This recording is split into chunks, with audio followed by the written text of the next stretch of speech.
Each and every single day, some young person is out there changing the world in ways both big and small.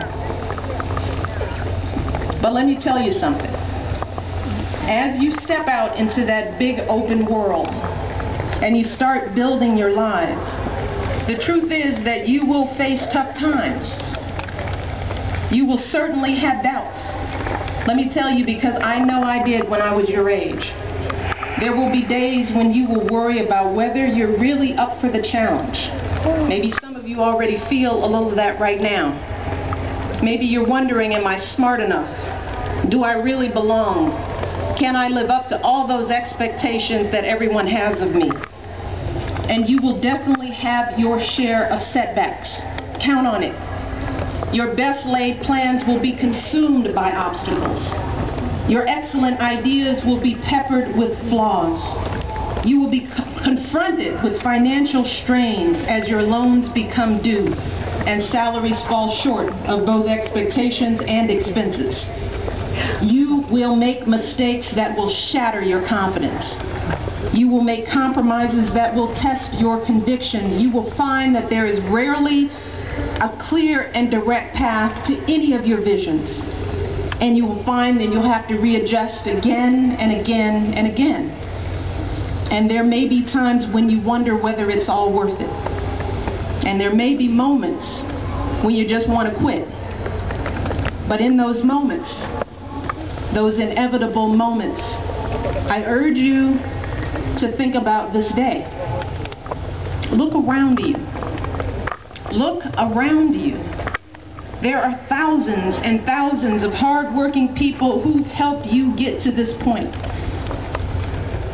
People who are celebrating with you today, who are praying for you every single day, and others who couldn't be here for whatever reason. I want you to think of the people who sacrificed for you. You know that. Family members who worked a third job to get you through, who took on the extra shift to get you through, who put off doing something important for themselves to get you to this day. And think about the friends who never got the chance to go to college but were still invested in your success. Friends who talked you out of dropping out. Friends who kept you out of trouble so that you could graduate on time. Friends who forced you to study when you wanted to procrastinate. Most importantly, though, think of the millions of kids living all over this world who will never come close to having the chance to stand in your shoes.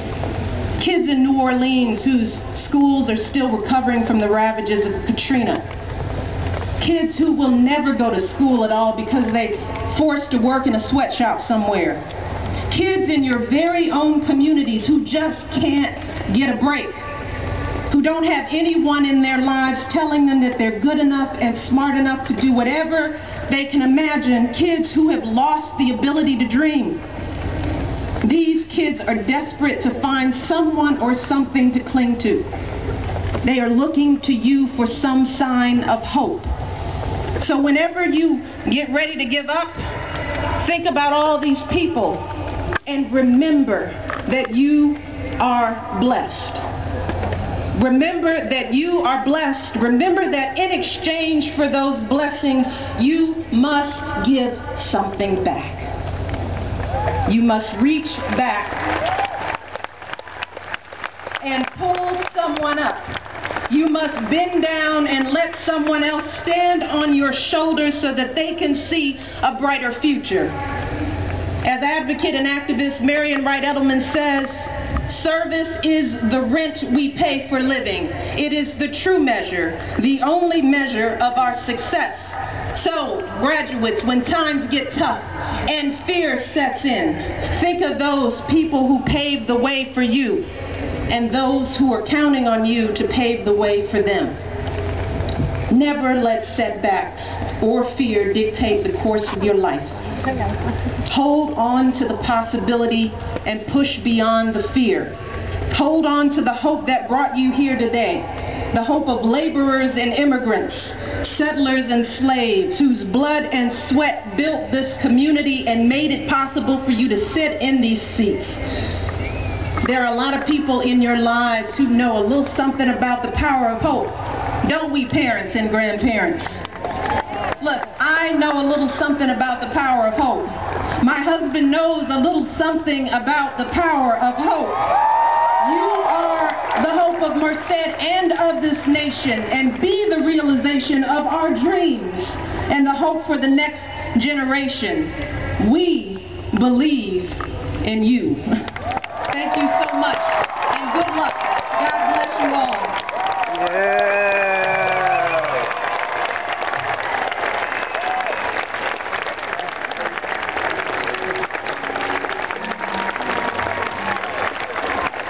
Thank you.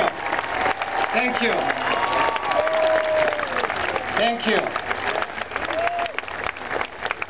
You may be seated now. I don't want to.